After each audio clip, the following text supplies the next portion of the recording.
El punt d'atenció de desenes de persones durant aquest cap de setmana a Sant Feliu ha estat al mar amb el Campionat de Catalunya de vela radiocontrol de classe IOM, una de les modalitats més tècniques i populars d'aquesta disciplina. Organitzat pel Club Nàutic Sant Feliu amb el suport de la Federació Catalana de Vela, la competició ha reunit un total de 28 participants de Catalunya, d'altres punts de la península, de França i fins i tot d'Argentina. El que he portat aquí és el Campionat de Catalunya d'aquesta classe i jo portem molts anys organitzant regates per a aquesta classe, són regates puntuables pel rànquing i aquest any, gràcies al secretari, hem fet d'aquesta regata Campionat de Catalunya.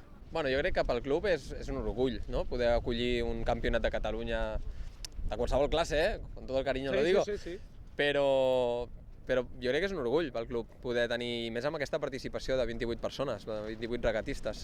Un dels grans reptes que han hagut d'assumir els participants ha estat el vent com a protagonista climàtic, fent que les fortes ràfegues hagin fet encara més competitiva la regata. Per validar el campionat a Sant Feliu, els regatistes han necessitat almenys completar dues proves. Mira, esto es una regata que son barcos teledirigidos, son de 1 metro de eslora y al ser tantos inscritos nos toca navegar en 2 flotas porque al ser tanto número de barcos se hacen 2 flotas para dividir y que sea mucho más fácil la navegación.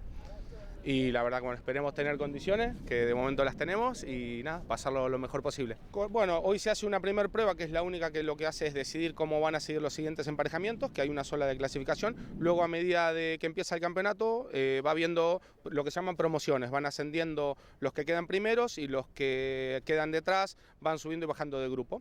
Pero afecta a la clasificación de la misma manera. Lo que se hace es eso justamente para dividir las flotas, ¿no? De no tener 28 barquitos al mismo tiempo en una salida, porque el recorrido es pequeñito y lo que se intenta es no tampoco juntar una flota tan grande, exacto, evitar aglomeraciones. Y evitar posibles incidentes, ¿no? Que se choquen o que se rompan.